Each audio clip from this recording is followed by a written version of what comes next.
திருச்சிற்றம்பலம். ஆதியும் மந்தமும்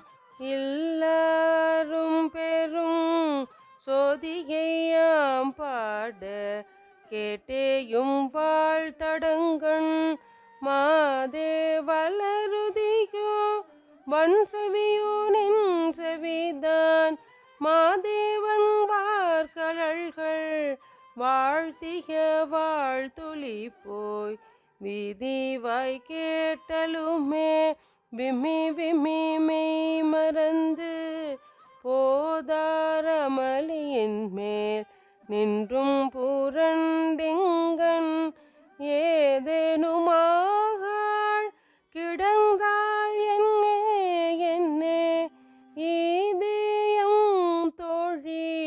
பரிசெலோர்